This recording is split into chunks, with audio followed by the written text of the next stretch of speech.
मंडळी, आज आपण आलेलो आहोत मुंबईतील गणेश गल्लीमध्ये आणि तिथल्या या मुंबईच्या राजाचं आज आपण दर्शन घेतलेलं आहे। तुम्ही बघताय माझ्या मागे एक भव्य मूर्ती उभी आहे। 22 फुटाची ही मूर्ती आहे आणि तामिळनाडूतील रामेश्वर मंदिराची भव्य प्रतिकृती इथे उभारण्यात आलेली आहे आणि त्या गोष्टीला अनुसरून तिथल्या मूर्तीची स्थापना इथे करण्यात आलेली आहे। आणि या वर्षीचं हे मंडळाचं 98वं वर्ष आहे, त्यामुळे ह्या मंडळाला माझ्याकडून खूप खूप शुभेच्छा। आणि इथे तुम्ही बघताय भाविकांची अलोट गर्दी इथे उसळलेली आहे। तेव्हा या मुंबईच्या राजाचं दर्शन घेऊन सुरू करूया आपला हा धमाकेदार आणि मजेशीर कार्यक्रम, ज्याचं नाव आहे माहेर वाशिणींच्या हक्काचा सोहळा सख्यांचा।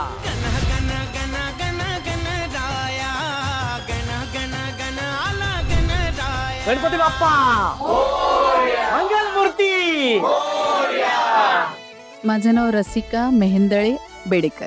पर ताई, तू काय सांगशील त्यावेळच्या आठवणी गणेशोत्सवातल्या, किंवा काय सांगशील, किंवा केदार आणि किंवा तुझा एखादा कुठला असा प्रसंग बालपणातला अगदी गणेशोत्सवातला जो इथे आवर्जून सांगावं असं वाटतं?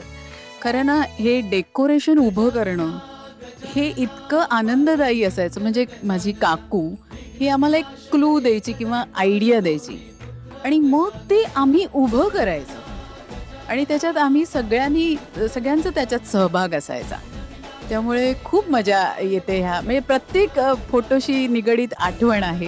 म्हणजे तो ग्रंथ मी जो म्हटलं त्याच्यात मी हाताने अथर्वशीर्ष लिहिलं होतं, दीपमाळ केली होती। त्याच्यासाठी आम्ही युरेकाफोर्ब्सचं मशीन वापरून त्यावेळेला पेंट केलं होतं। आम्ही कलर करतो आणि लाईट ट्रिप झाला। अच्छा। आणि मी आणि माझा मित्र यांना एवढ्या शिव्या पडल्या, तुम्ही काय करताय, उद्या गणपती आला आणि तुम्ही काय करताय, आता लाईट कधी आणू परत। आता इथपासून आम्ही पूर्ण एन्जॉय केलं। ते पण ह्याच तर आठवणी असतात ना। तर मग आठवणी म्हणजे काय असतात ना? आमची काल महाआरती झाली, जवळजवळ 1.5 तास आम्ही गायन करतो। ओके। खूप म्हणजे डफली बोंगो वगैरे सगळी साधनं वापरून जवळजवळ 30 जण ह्या खोलीमध्ये आरती करतो आम्ही। तुम्ही काय आज यावर्षी बाप्पाकडे मागणं मागाल? मी असं म्हणेन की अर्थात आनंद आणि आरोग्य हे तर निरामय आयुष्य सगळ्यांना मिळू दे, स्क्रीन टाइम कमी होऊ दे आणि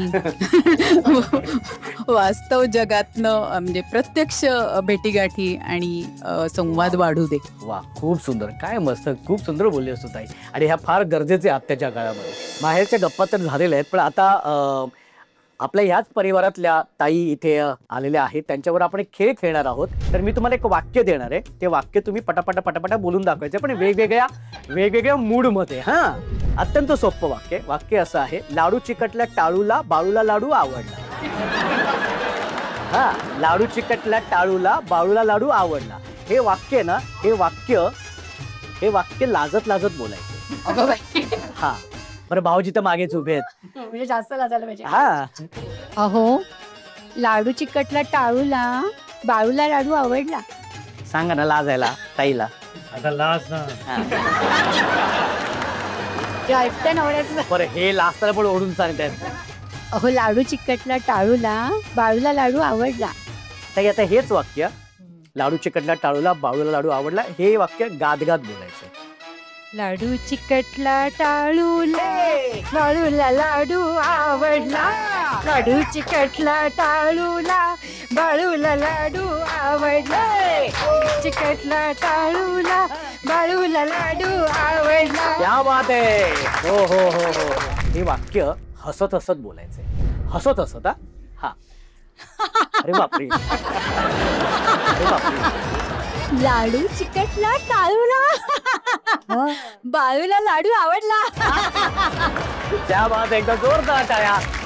तिन्ही ताईंनी खूप उत्तम सादरीकरण केले, त्यामुळे तिन्ही ताईंना मिळून आम्ही हा आमच्या 16 सख्यांच्याकडून हा प्रसाद तुम्हाला देत आहोत। गणपती बाप्पा मंगल मूर्ती।